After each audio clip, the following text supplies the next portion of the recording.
Okay, I think it's time to get started. How is everyone doing so far? Enjoying the conference, amazing talks and the workshops? Cool. Given that this is the last talk of the day, I'll try to, or even the last talk for the conference, I'll try to make sure that it's going to be as interesting as possible. With that, first of all, hey everyone, I'm Sunitha. First of all, I'm going to talk about a fun activity that I usually do to keep myself sane and busy, which is building metal 3D models. And this is the latest one that I had built like a month ago or so, and this is the Kawasaki Ninja. These models are not huge, these are like very tiny models. And when I'm not building these 3D models, I work as an Android developer at Verizon Media. Currently, I'm working for a SDK team which provides core content consumption experience for multiple content-based applications at Verizon Media. Over the past couple of months, we have been working on a flexible UI concept at Verizon Media, which I'm going to be talking about. And I'm also going to be talking about why we have come up with that concept. And given that I cannot go through the proprietary code, I'm going to be walking through the sample code to explain how this concept works. And finally, towards the end, I'm going to talk about or share the team's experience on working for SDK. So we have a lot of content-based applications or content-based brands underneath the Verizon Media. For example, like Yahoo News, which actually provides news articles to the users based on the categories that the users have chosen. If the users have not chosen any categories, then general content would be provided to the users. On the other hand, Yahoo Finance actually provides news articles related to the finance vertical. And if at all, if the users are following any stock symbols, then they will be getting news articles related to those particular stock symbols. And same is the case with the Yahoo Sports. Yahoo Sports is going to provide the news articles related to the sports, and the users can also try to follow certain teams that they are willing to or that they like, and they could get the news articles related to those particular sport teams. And here is the AOL app. And I'm pretty sure some of you might have already worked at AOL before, and you might have already played with the AOL app. This AOL app actually takes care of two aspects. One is accessing AOL mail, as well as it also provides the news content to the users. Apart from all these content-based brands, Verizon Media still have like a couple more brands such as like Fantasy Sports, TechCrunch, Engadget, and many more. If you haven't tried out any of these apps, please feel free to go and download and check out these apps. So all these apps are actually providing the news articles or the news content to the user, but underneath the layer, they are all actually trying to solve the same problem over and over again, which is talking to the backend, fetching the content, parsing the content, and displaying the UI in an awesome format, and persisting the data so that the articles can be accessible in the offline mode as well. Of course, error handling and testing all the features that are related to the news articles. So given that all the apps are trying to do the same thing in each and every app, that means we are actually trying to duplicate the code in all these apps.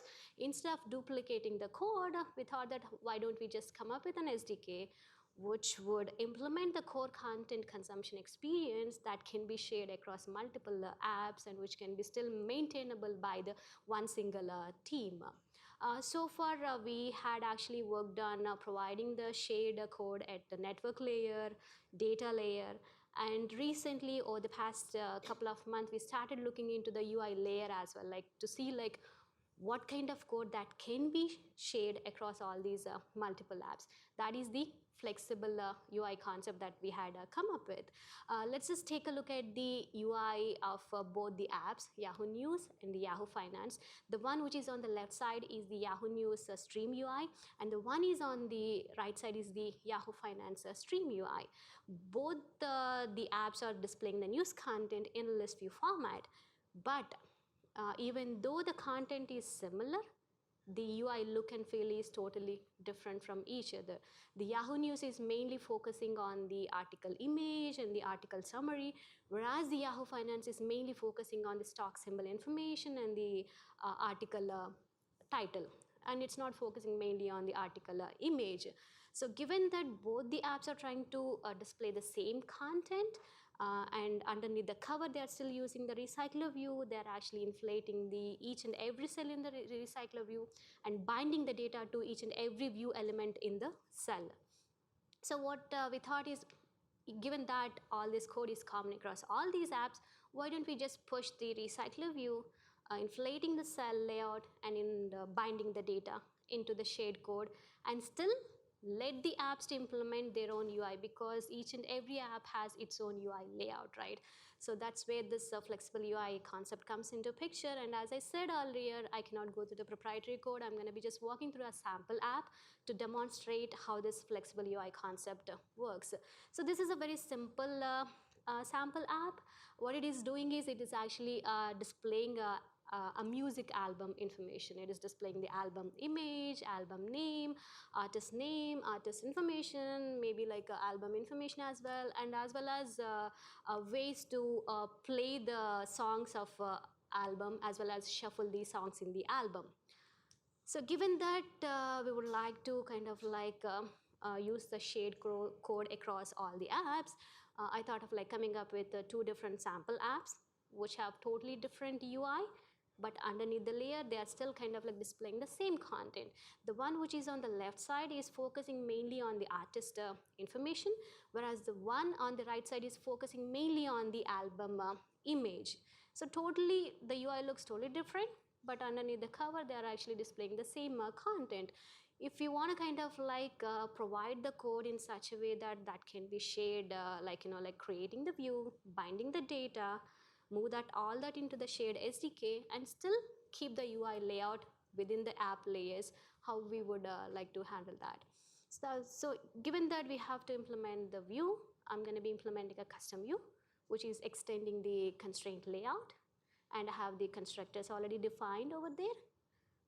And then I would have this method called create view, which would be used by all the consuming apps or the consumers of the custom view, which would call this method and then try to create the view.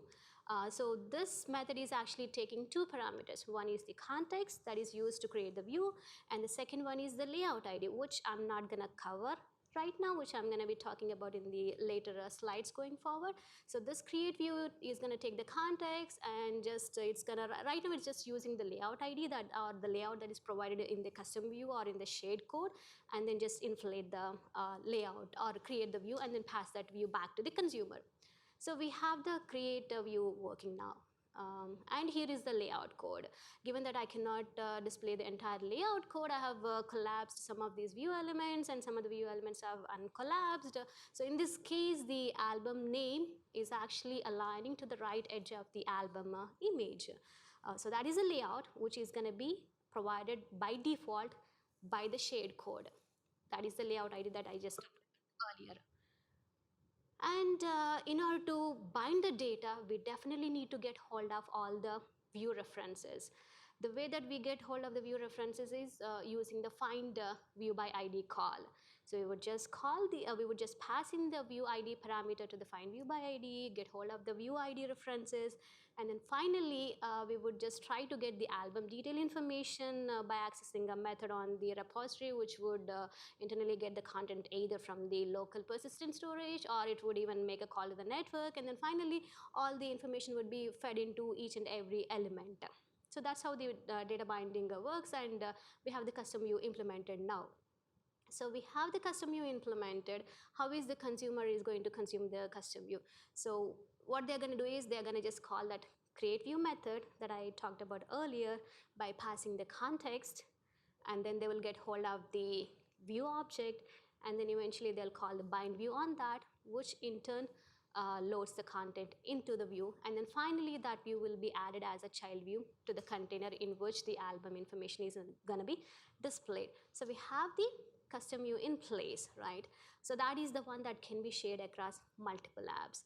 Now, whatever the custom view that I talked about earlier, that provides the UI layout, which is shown in the left hand side screenshot.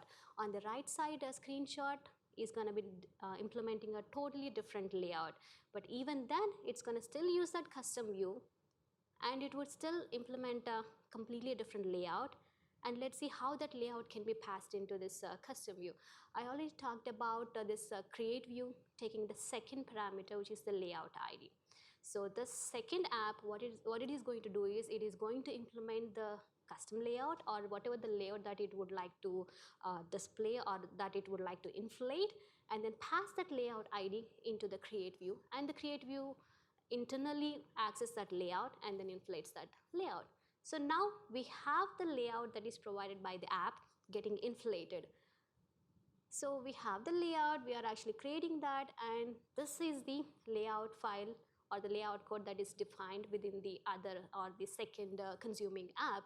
So in this case, the album name is actually aligning to the bottom of the album image. So that is the code for the layout.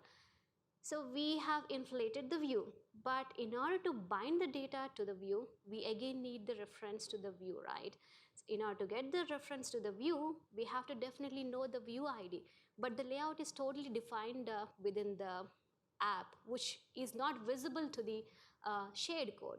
So what we have to do is the shared code somehow has to know the view ID so that it can get hold of the reference to the view. So that means that we have to somehow like use this view ID concept to make it to work, which is if shared code internally or externally publishes these view IDs, like a view ID contract, it says that, okay, for album name, use the album underscore name ID, or for the album image, just use the album underscore image ID, so that all the consuming apps, when they implement their layout, they would be using these IDs and then implementing the layout, and that layout would be passed into the shared code, and the shared code already knows the view IDs, so the shared code is going to just call the find view by ID. Given that it already knows the view ID, it's going to get hold of the view reference, and then finally eventually it's going to bind the data to that particular view. But which format we are going to be using, at plus ID or at ID? So given that the shared code is going to publish the identifiers, we would like to use the at ID.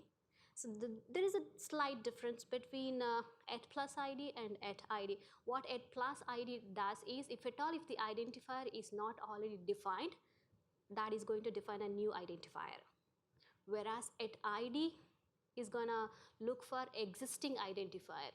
If an identifier with that particular name is not defined, it's going to throw a compilation error.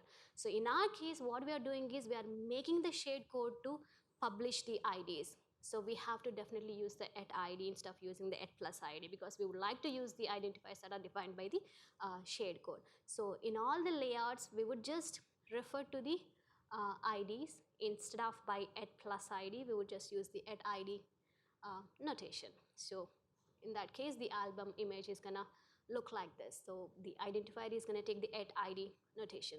So that's how the image view is defined. So we have the layout with all these view IDs contract that is already published by the shared code, and the shared code uses the view IDs, get hold of the reference to the view, and then eventually loads the or binds the data to the view. So in summary, the custom view has to implement default layout, so that if at all, if any app don't want to change the UI layout, they could just still get the default layout that is provided by the custom view, and then it will also publish the view ID contract that will eventually be used by the external apps or the consuming apps, and then it will also provide a capability to take custom layout, which is the case of that create view method. And then on the consumer side of it, if the consumer doesn't want to make any changes to the UI, or it just want to kind of like use the UI as is, it's not going to pass any new layout. Otherwise, if it want to make any changes to the UI, it would just create the new layout and then pass in that new layout ID into the custom view or whatever the shared code. And then finally, that custom layout, whatever was passed into the shared code uses that layout and then inflates the layout and then uses the view ID contract, and then finally the data gets bound to each and every element in the layout. So previously when I showed this screenshots, I didn't talk about these two differences, which are like very slight differences in the UI.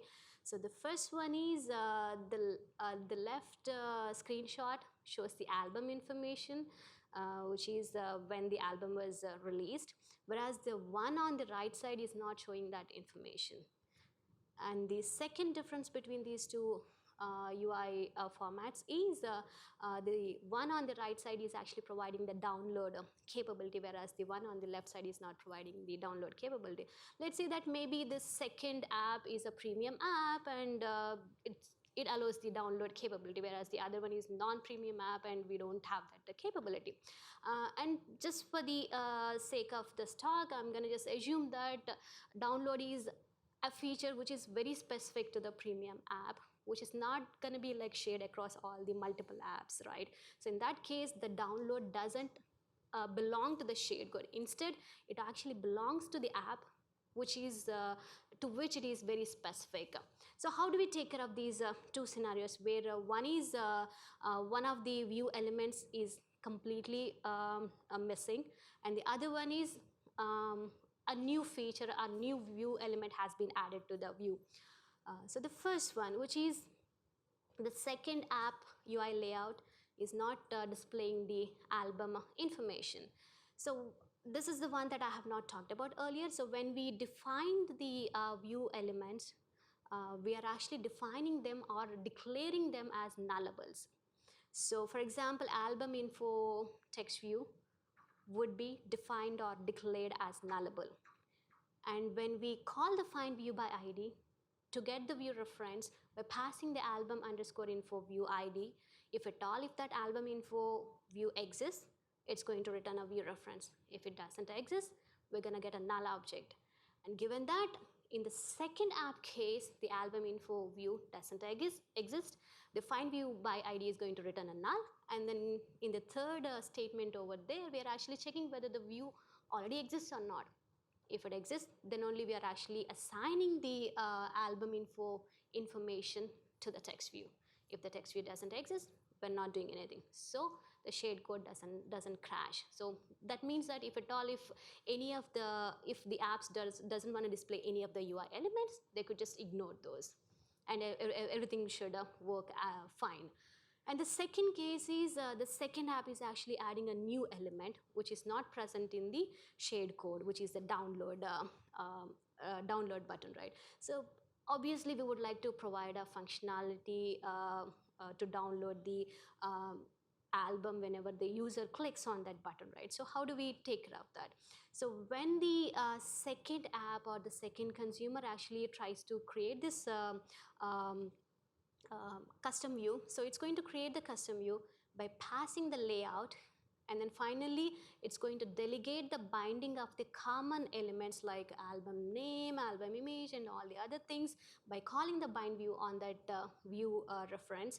And then finally it already has the view reference to the entire view, right?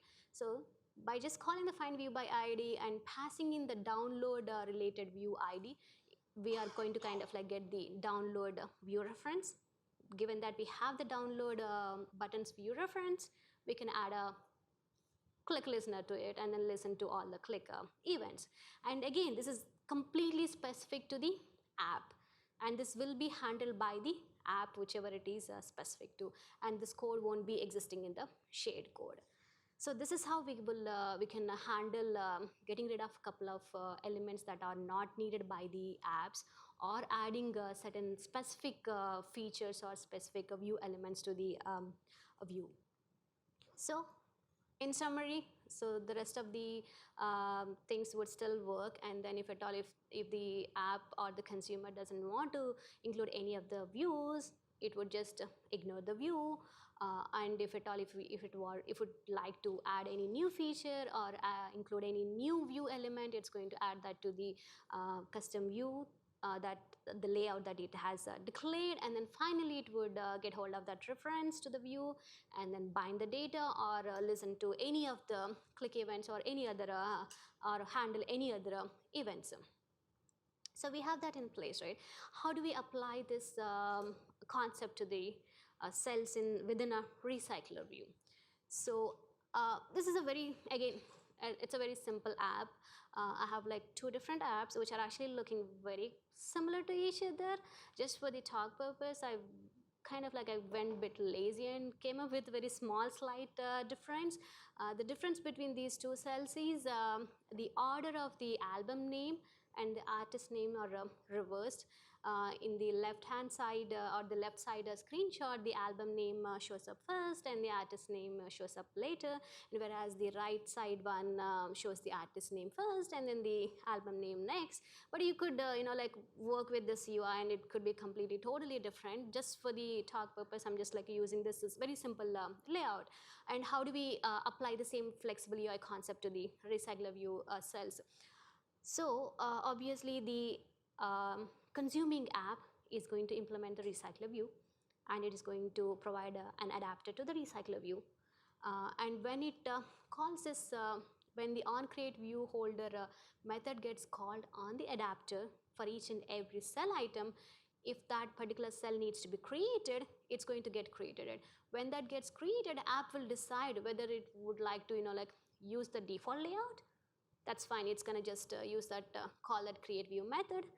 If at all, if it would like to like provide a totally different layout, it could still pass in that layout ID and then pass in that layout ID to the create view method, so that that cell can be inflated using that particular layout.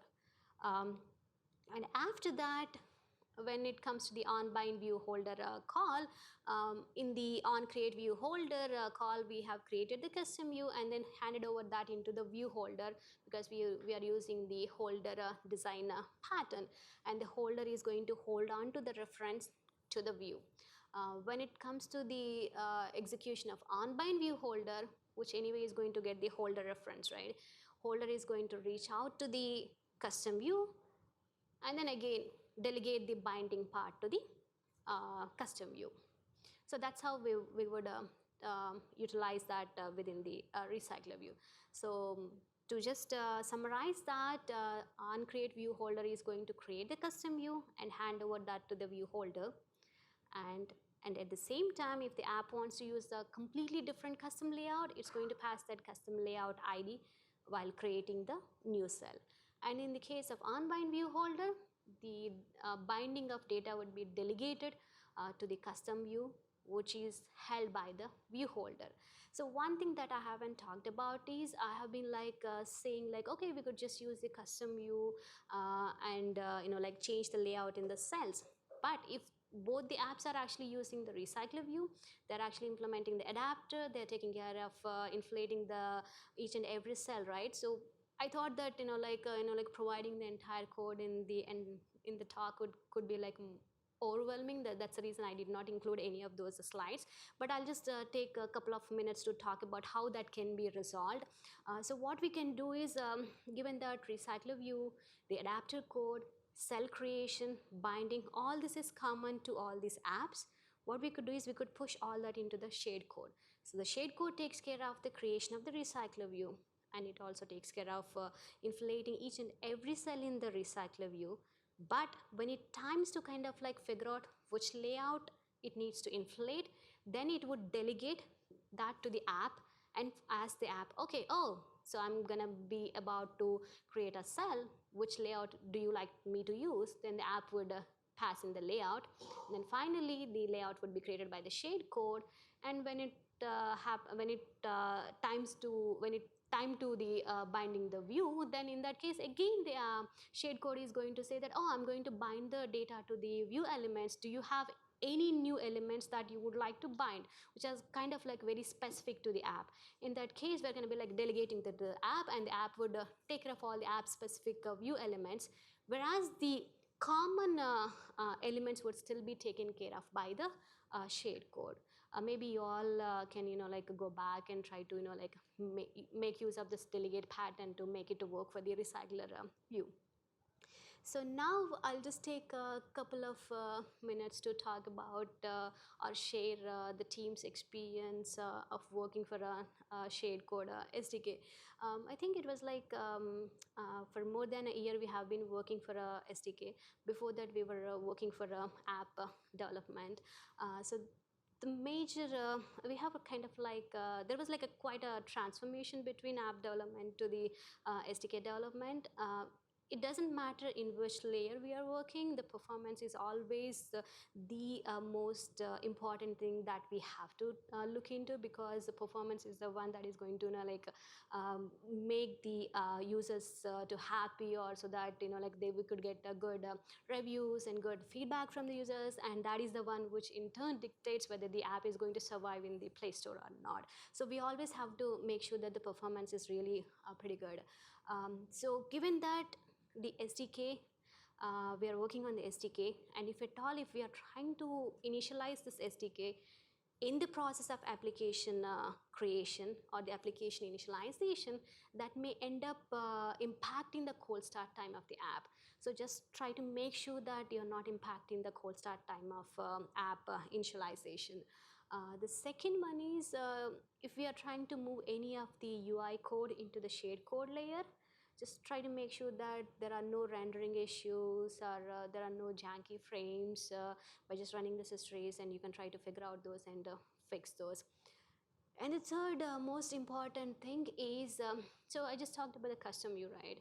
And that custom view can be inserted either into a coordinator layout on one app side, or it could be inserted into a fragment on the other app side, or it could be even inserted into a collapsing toolbar layout on the other app side, right? So it could be inserted into, or it could be added to any view on any other app side. So it's better if we kind of like automate each and every possible case and make sure that this custom view works in each and every container even before the apps get to make use of the shared code.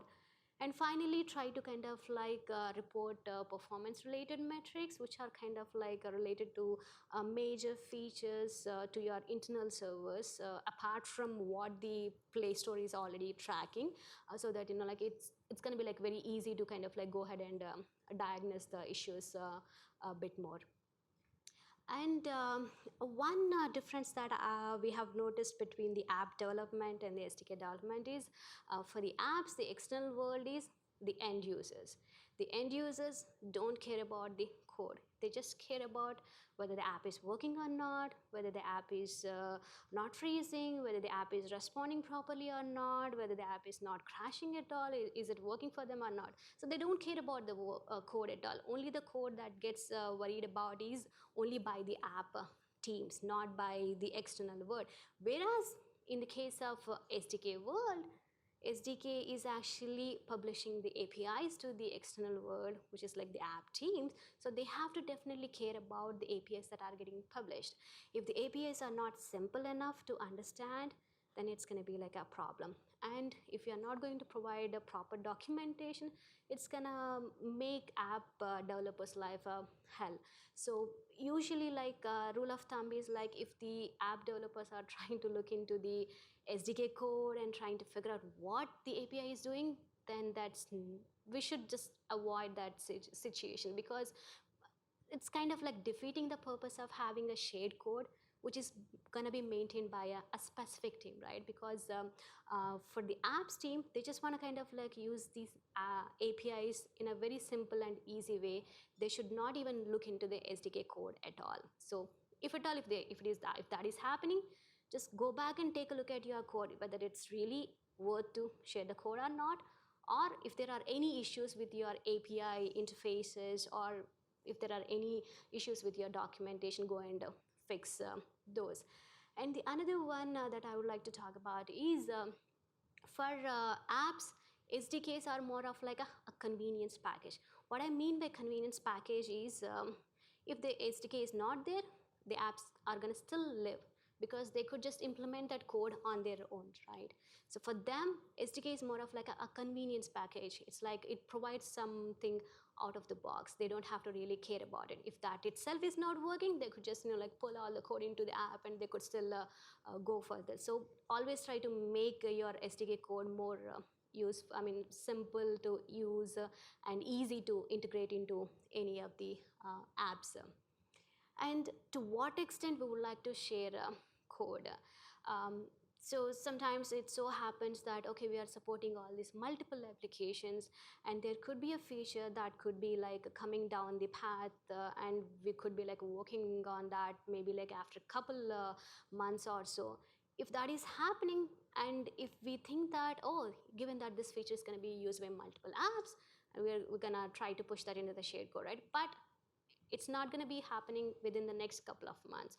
In that case, I wouldn't recommend to include that into the shared code right away, because by then, like maybe like after 5 months or 6 months, the same feature may not be valid anymore. So if we are kind of like pushing everything into the shared code gets bloated up. So make sure that whenever you add something into the shared code, just kind of like think a bit more like, like whether is that going to be used within the near future or not.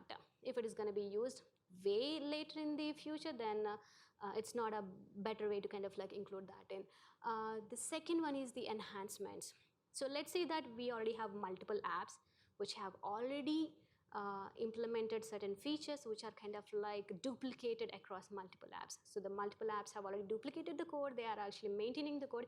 Even in that case, given that code is being duplicated, it makes sense to push that code into the shared code, because down the road, maybe it would be useful to kind of like have it in one place so that it can be maintained easily going forward. So that's kind of like an enhancement.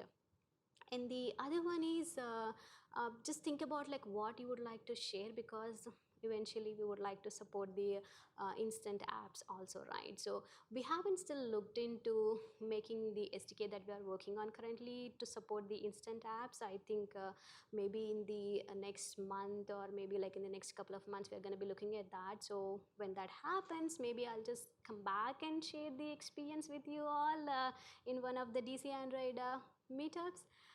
That actually concludes my talk, and hope it's useful to you all. And thank you all for coming for the talk. And if you happen to have any questions, I'm going to hang around, and have a wonderful rest of the day.